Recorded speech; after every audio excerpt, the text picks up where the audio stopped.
This is an entertaining tale of three courageous men who wanted their share of the lion's den. Our story begins with that famous line, and without further ado, once upon a time.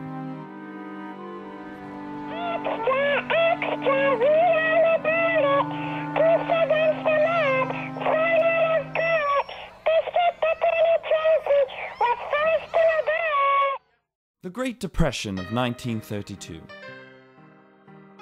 Little Italy was run by a fat man who refused to wear a shoe. Tony Palmenterri held the neighborhood with a tight grip. But he should stop putting food past his big fat lip. Fat Tony's overeating led to his suffering from gout. He wasn't a nice man. He would always scream and shout. His henchmen would take money from all the local shops, and he would share his wealth with the greedy, corrupt cops. Throughout history, all great men eventually lose their power. This time, the cause was three local merchants who refused to cower. I would like to introduce them to you one at a time. The first was Beau Verducci, whose candles sell for a dime. Beau, unmarried, lived with his ailing 68-year-old mother Doris, which leads me to our next hero, his neighbor Morris. Morris Del Vecchio, the romantic baker. If you ask the ladies, he was quite the shaker. Outside the bakery, Morris is juggling his time between Mandy and Sandy. He was such a charmer, he'd always bring them flowers and candy. And last but not least, here is the local butcher Joe. If you were to ask him if he loves his wife, the answer would be no. Those are the three leading men of this story. Sit back, relax, and watch them strive for glory. Before I go, I want to make sure you are listening to me. They have quite interesting occupations, as you can see. A butcher, a baker, and a candlestick maker. Ah, Fred Gibson, my valuable financial accountant. Please, Mr. Palmenterri, with all due respect, take a breath, Mint. Never insult me and complete all of my wishes. Otherwise, I'll make sure you sleep with the fishes. How is my financial situation? Do I have enough cash? Yes, except you tend to spend it in a flash. We need another source of income. Look who it is. Tweedledee and Tweedledum. You say I'm spending too much. What do you suggest? Maybe you could give your goons a vacation. They could use a little rest. Vacation? Ha! I'll work them to the bone. I'm king around here. Let it be known. Maybe we can bring in more money from the casino. I'll think of something to bring in more dough. Scram! Get out of here and leave me alone. Wait, the pain, I'm starting to moan. My foot is killing me. Send in Dr. Bell. I will. Perhaps you can do something about that awful smell.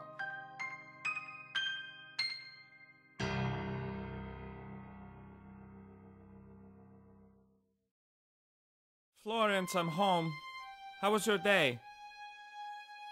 Shut up, you slob, and hand over your pay. You work 12 hours, and this is all you bring back? If you keep this up, we'll be living in a shack. It's not my fault. Fat Tony's men came to the store. Excuses, excuses. They took my money. I've heard this before. Look, I've had enough. You better start bringing home the bacon. I'm sick and tired of our money being taken. Please, Please, I'm tired. All I want is to eat some dinner. And I'm sick and tired of your wallet becoming thinner. Maybe I'd be happier if I was satisfied in bed. Stop pestering me about this and get it through your head. My friend downstairs is as droopy as can be. That's what the doctor said after charging that enormous fee? Listen to me. I'm impotent. He won't go up. That's the medical conclusion from peeing in a cup? Why did I marry you? You're such a loser. I should have married George. But he's a boozer. He may have a few drinks from time to time, but I'm sure he would have brought home more than a dime. I'm going out to my sister's place. I'm too mad to stay here and look at your pathetic face. I can't believe one time I was in love with her. Now when I see her, my heart gets a murmur. Deep down inside, I know that she is right. And eventually I must choose with whom I should fight. Will it be Fat Tony and his army of men? Or my woman, with whom I share this little den? To fight Fat Tony, I may lose my life. My mind is made up. I'm scared of my wife. Oh, you look troubled. What is bothering you? I don't like you cooped up here like a caged animal in the zoo. Son, I'm old and gray. I need my rest. But I am thankful that you took me in as your guest. I wish there was more I could do for you. You've done enough. Now don't look so blue. Bo, in my years, I've learned a few things from watching your father in the store. Please, Mom. I know it's painful to speak of him. Don't say any more. Shh. Just listen. This will prove to be valuable insight. Bo, you must learn the proper time to pick your fight. I know what is happening in our neighborhood. Fat Tony continues to steal everything that he could. Before your father died, I promised never to tell. The cause of his death wasn't that he fell. One time your father could not make the payment. All he had was a pocket full of lint. Each time Fat Tony would make a hit, regardless of the place, he would smother food in his victim's frightened face. Let me get this straight. The story that you just told me, my father was killed because he couldn't pay the fee? If you promise not to tell, then why reveal this now? Because I see you work such long hours, I made myself another vow. I'm tired of you earning so much, yet only take home a shard. You deserve to keep your own money. You work so hard. What do you want me to do? I'm just one man. Go out, talk to others, and gather a clan. Let me get this straight. I should go out and become a leader of vigilantes? How else are we to rid the neighborhood of the mob's outrageous fees? After a long day slaving over an oven, there's nothing better than a little lovin'. The flower is beautiful. Is it a daisy? Yes, it bloomed to perfection this summer that's a little too hot and hazy. Let's go back to my place and have a little fun. Not so fast. I'm an innocent girl. Treat me like a nun. I'm not the type of girl who'll immediately jump into bed. I want to be romanced, wined and dined. I'd like to be fed. Mandy, you're such a sweet and beautiful girl. I've been saving up for a necklace, its ornament of pearl. That day will come. It won't be far. I'm in a financial rut. I just sold my car. We don't need to go to an expensive restaurant. How about I'll bake you something? Anything you want? When we meet, I want you to be organized. Make yourself a plan. If you're going to bake, start in advance. My favorite dessert is raspberry flan. I've been working all day without a single break. Donuts, muffins, rolls, and blueberry cheesecake. I was looking forward to spending some quality time with a beautiful woman who refused to whine. It's time we parted our ways and said goodnight. I'm just too tired to sit here with you and have a fight. If there's one thing I've learned in my 29 years of life, it's to never make plans with only one woman unless she's your wife. When making plans with a woman, always have a spare. Trust me, the nights I spend sleeping alone are very rare. Sandy, how's my beautiful love slave? I'm angry at you. You didn't shave. I told you time and again that I don't like a scruffy face. I like kissing you when your skin is as soft as lace. Please, Sandy, not tonight. It's been a long day.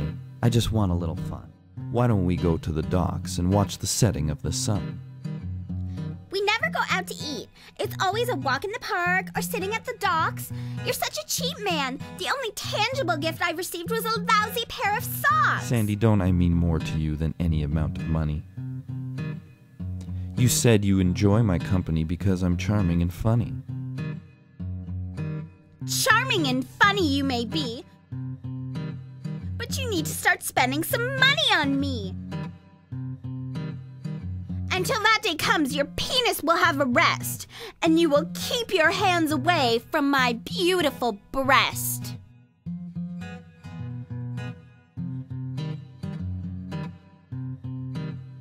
I can't believe what just happened to me.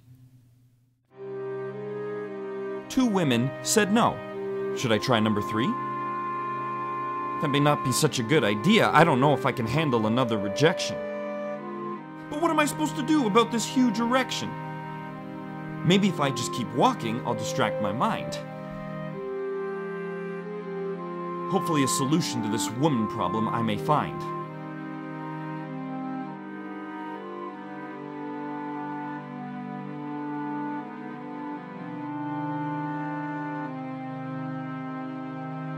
Boris Del Vecchio, are you okay?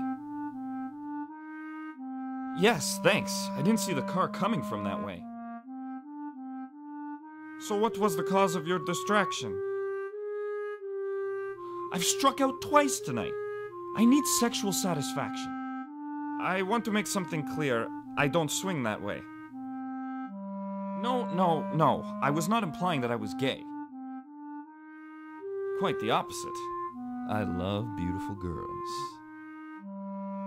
Their curvaceous bodies and hair with curls.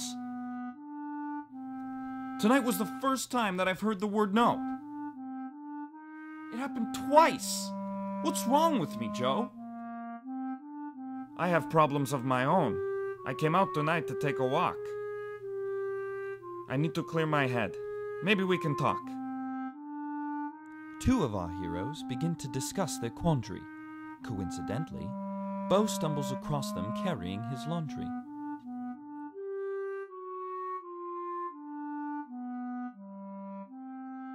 Oh no, my clothes flew all over the place. I think this is yours. It hit me in my face. And so our 3 heroes have finally met. One thing in common, they are all in debt. As the 3 men were talking, an idea popped into Bo's head. It had something to do with what his mother has said. History has shown us that every group needs a chief. Bo explains to Mo and Joe about their common thief. You say all of our problems can be narrowed down to the fat man? All we need for revenge is an elaborate plan.